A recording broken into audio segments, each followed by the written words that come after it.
Marine Corps Base Hawaii Maritime Raid Force หน่วยจู่โจมทางทะเลจากกำลังปฏิบัติการนอกประเทศหน่วยนาวิกโยธินพ้นทะเลที่11ดำเนินการฝึกการดำรงสภาพการรบ Sustainment Training ณ ค่ายนาวิกโยธินฮาวายและ Marine Corps Training Area Bellows ที่เกาะโอวาฮูฮาวาย 14-19 ตุลาคม 2016 การฝึกของ Maritime Raid Force ประกอบด้วยพลแม่นปืนการรบฝึกฝนการต่อสู้ระยะประชิดและปฏิบัติการกระโดดร่มการฝึกอบรมเกิดขึ้นร่วมกับการเคลื่อนย้ายเข้าวางกำลังแปซิฟิกตะวันตกของหน่วยนาวิกโยธินพ้นทะเลในฐานะ Maritime Raid Force พวกเราออกมาที่ฮาวายเพื่อดำเนินการฝึกดำรงสภาพการรบเพียงเพื่อคงไว้ซึ่งทักษะที่เราเรียนรู้และได้รับมาตลอดการทำหน้าที่และโครงการฝึกอบรมก่อนการเปลี่ยนที่ตั้งของกำลังรบไปยังพื้นที่ปฏิบัติการที่พึงประสงค์ Pre-Deployment Training Program ทุกสิ่งที่เราทำที่นี่กำลังมุ่งสู่เป้าหมายในสิ่งที่ดีที่สุดที่เราทำได้ในการเปลี่ยนที่ตั้งของกำลังรบไม่ว่าจะเป็นการดิ่งพระสุธาหรือการเข้าตรวจค้นและขึ้นเรือต้องสงสัยที่นอกชายฝั่งพื้นที่รับผิดชอบของกองบัญชาการกลางกองทัพสหรัฐ Central Command พื้นที่รับผิดชอบประกอบด้วยตะวันออกกลางรวมถึงอียิปต์ในแอฟริกาเอเชียกลางและบางส่วนของเอเชียใต้และแอฟริคอมหน่วยบัญชาการทหารสหรัฐภาคพื้นแอฟริกาสิ่งที่เราทำที่นี่จะส่งผลโดยตรงต่อชุดทักษะที่เราต้องการในขณะที่เคลื่อนย้ายกำลังรบภายในพื้นที่ปฏิบัติการ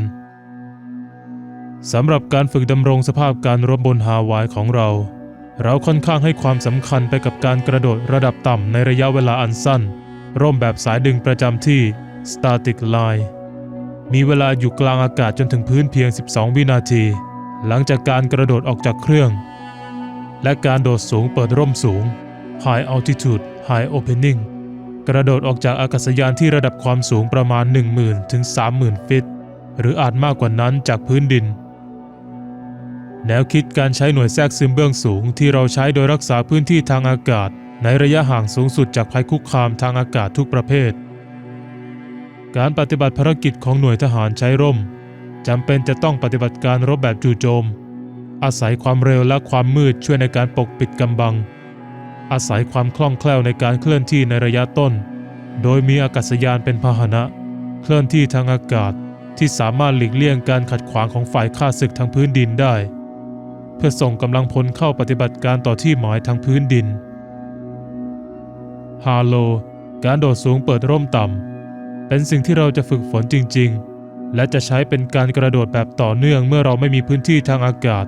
และพื้นที่ฝึกอบรมเพื่อดำเนินการโดดสูงเปิดร่มสูงสำหรับการฝึกฝนการยิงแน่นอนเราฝึกทักษะเฉพาะบุคคลของพลแม่นปืนเราทำมันมากครั้งการยิงของแต่ละบุคคลก็มากครั้งแต่เรายังดำเนินการด้วยการยิงเป็นทีมที่แน่นแฟ้น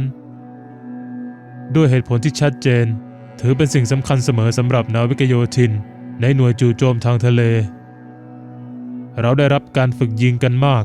ทั้งเป็นคู่บัดดี้เป็นทีมและรายบุคคล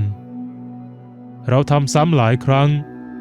นาวิกโยธินมีโอกาสมากมายที่จะขัดเกลาทักษะที่บางครั้งเรามองข้ามไปเมื่อเรามุ่งความสนใจไปที่ภารกิจเต็มขนาดเราสามารถกดปุ่มรีเซ็ตและทำซ้ำได้ซ้ำแล้วซ้ำอีกเพื่อให้มั่นใจว่าเรามีพื้นฐานหลักของความชำนาญในการเป็นพลแม่นปืนมันไม่ใช่แค่ความเป็นพลแม่นปืนเท่านั้นแต่เป็นพลแม่นปืนในฐานะส่วนหนึ่งของทีมคู่หูและเป็นส่วนหนึ่งของการยิงแบบทีมที่เหนียวแน่นความเป็นผู้นำสามารถกำหนดเงื่อนไขและมุ่งเน้นไปที่การดำเนินการบางอย่างในอนาคตของการเคลื่อนย้ายเข้าวางกำลังและปล่อยให้ผู้นำหน่วยขนาดเล็กรับและเป็นผู้นำและเป็นผู้ถือสิทธิ์ของการฝึกอบรมเป็นไปตามมาตรฐานการฝึกอบรมและระยะเวลาฉันมั่นใจอย่างยิ่งในทักษะและการตัดสินใจของผู้นำหน่วยขนาดเล็กของเราใน Maritime Raid Force 11th Marine Expeditionary Unit วิดีโอบาย Lance Corporal Devon Garvans เรียบเรียงและแปลโดยวนาลีฮันเตอร์